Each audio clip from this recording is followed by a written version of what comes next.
Today, we are going to provide an overview of bias in machine learning. Industries like retail, advertisement, healthcare, finance, and even government-provided services are being transformed by the application of machine learning techniques. In the human context, the inferences from these tools often may have serious consequences for people.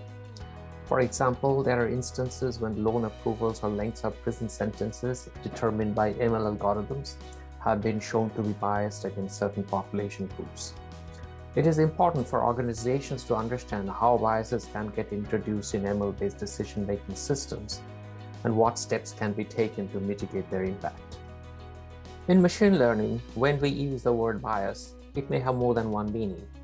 In common usage, as per its dictionary definition, it is the tendency to treat some group of people unfairly. To extend this meaning to ML, it means the ML algorithm used for prediction could be prioritizing one group of people over another, creating unfair outcomes. This could happen, as we shall see later, in diverse areas like recruitment, criminal justice, medical diagnosis, and treatment, and many more. To distinguish this sense of the word bias from others in ML, it is often clarified as algorithmic bias. That is because this word is also used to mean measurement errors in statistics, which is called statistical bias. In this picture, we see different categories of bias. Under data-related biases, historical bias is already existing bias in the world that has seeped into our data. These bias can occur even given perfect sampling environments and tends to show up for groups that have been historically disadvantaged or excluded. Representation bias is a bit different. This happens from the way we define and sample a population to create a data set. For example, training a facial recognition algorithm on mostly white faces could lead to issues in detecting darker faces. Annotation or labeling bias is introduced by human labelers during a manual labeling stage. Measurement bias can occur when choosing or collecting features or labels to use in predicting models. Data that is easily available is often a proxy for the actual features or labels of interest. For example, zip code can often become a proxy for race, or height a proxy for gender. Under model-related biases, aggregation bias arises during model construction where distinct populations are inappropriately combined. For example, in healthcare, for diagnosing and monitoring diabetes, models use historical records of A1C to make their predictions. However, A1C levels differ across ethnicities, so a single model for all populations is bound to exhibit bias and lead to incorrect diagnosis or treatment. Evaluation bias occurs during model iteration and evaluation when a model is trained with data which is not representative of real-life data. Optimization bias is an interesting one. The prevalent belief is that bias is solely a data problem, that a model merely reflects that bias in the data. However, recent work has shown, particularly in deep neural network-based models, even when the data is representative of general population at large, optimizing for performance often introduces bias in underrepresented groups. Interpretation bias is even if the model is making correct predictions, a human reviewer can introduce their own biases when they decide whether to accept or disregard a model's prediction. Automation bias is a reverse problem, which can occur when an ML-driven decision is favored over human decisions. This slide shows some examples of algorithmic bias. Under historical bias, you have a paper whose authors show that word embeddings trained on Google News articles exhibit gender-based stereotypes in society.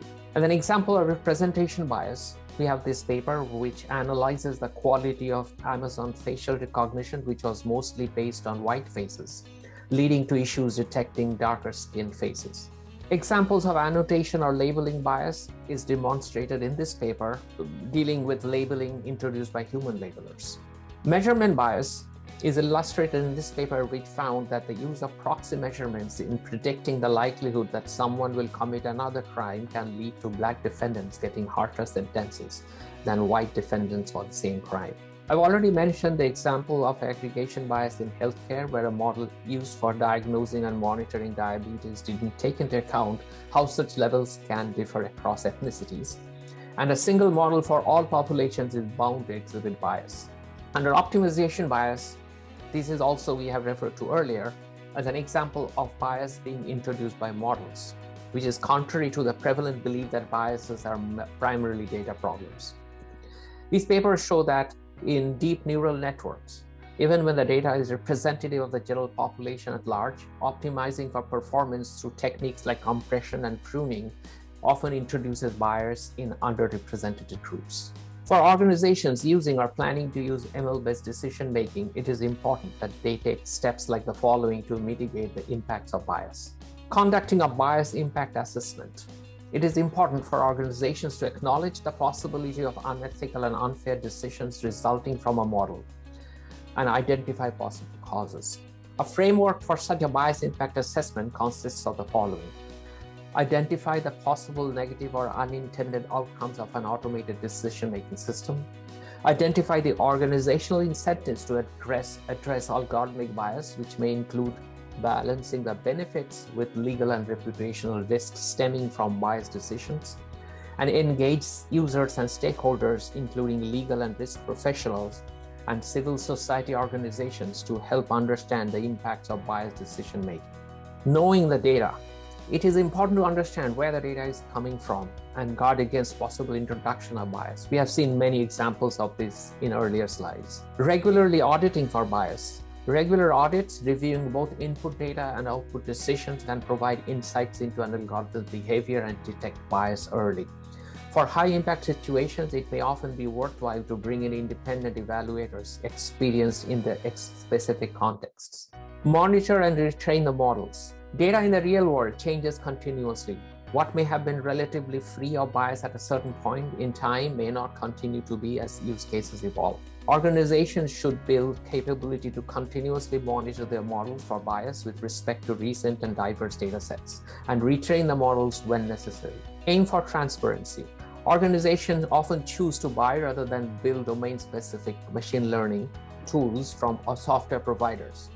These algorithms used in these tools and the data sets used to train the models are often proprietary information and not open to integration about their decisions.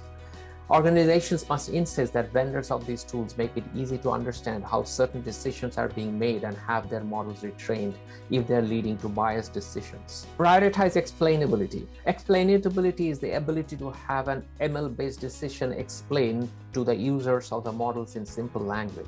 Organizations should invest in tools and techniques to improve explainability of their ML-based decisions. Incorporate human oversight. Even after incorporating all the best practices, ML models will continue to come up against real-life scenarios that have not been considered as part of their training.